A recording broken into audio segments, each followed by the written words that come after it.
Late Night Health continues. During hour 2, we're going to spend some time learning about a really interesting thing. It's called BioTouch, healing with the power of our fingertips. Now, this particular book is not about a hands-on look. It's actually the story of BioTouch and how BioTouch came to be. And what's interesting is there are BioTouch practitioners throughout the country, and they don't charge. We'll find out about that during the next hour of Late Night Health. If you don't get that hour on your station, you can always go to latenighthealth.com or Spreaker.com, Spreaker.com, to listen to our shows and also our archived shows as well. All right. We go to Los Angeles, California, and speak with Tim-Gautier. He is the writer and producer of Eternal Salvation. You started to talk to us about how the main character's wife, Jonathan, actually changes herself, her perception of her husband. Can you expound on that? She does change her perception of her husband. Being an alpha male, he's always been confident and cocky and that sort of person. But she notices a change in him when he goes on his spiritual journey and is mentored by another character in the movie named Paul Jenkins, who's played by Darren Dupree Washington.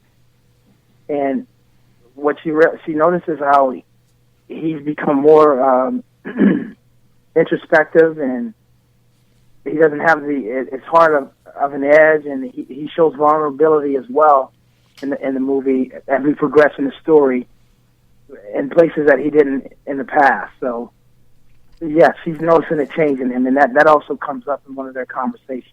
Does that change her as well? Well, she's always been very supportive of him, but especially during the past year, because she's had to help nurse him back to health. And help him with his recovery. I think she's not quite sure what to make of it.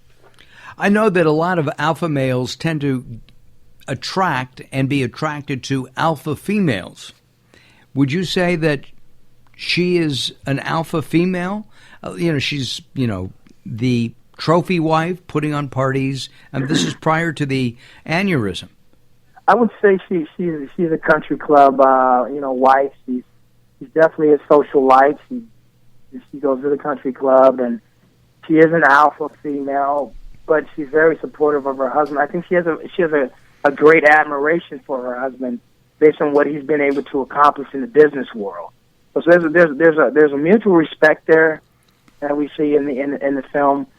But there isn't any competition there. She realizes that he's the man, he's the head of her household, and she loves that strength that he has. But she's also intrigued by the sensitivity that he's developing since he's come out of the coma. Gotcha. What about opposites attract? I thought maybe she wouldn't be an alpha female. No?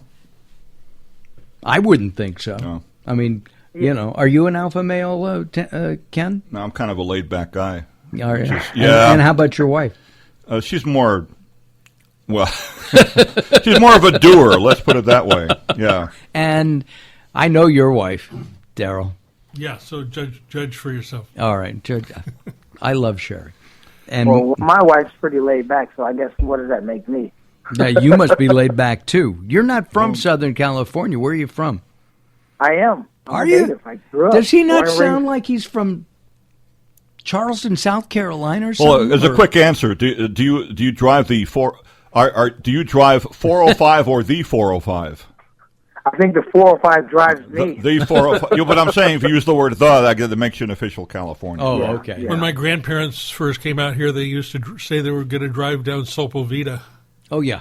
All right. Right. I remember the old L.A. Canada Freeway, which it was in commercials years ago here in the Los Angeles area instead of La Cañada. Instead of La Cañada, exactly. Right. I have a friend who was a radio guy and came from New York to San Diego, and he was on this major radio station in San Diego and was reading the copy, and he said, and be sure to stop by our location in La Jolla, California. La Jolla, yeah. La Jolla, okay. Well, a lot of Southern California references, and we apologize to our friends in Florida and Albuquerque, but come on out, guys. Not really. What, don't come out? No, we shouldn't apologize. Oh, well, I'm not, well, maybe I did a little bit. The film is coming out in March. It will be available in March. How did you get into the film business, and how does this project differ from other projects that you've worked with? Well, I got into the business, actually. It started out as an actor, and was really terrible at auditioning, but loved the process of filmmaking. I've always been a creative person, so I decided to go to film school. Went to film school and was just taken over by the creative process. It does get to you, doesn't it? It takes over.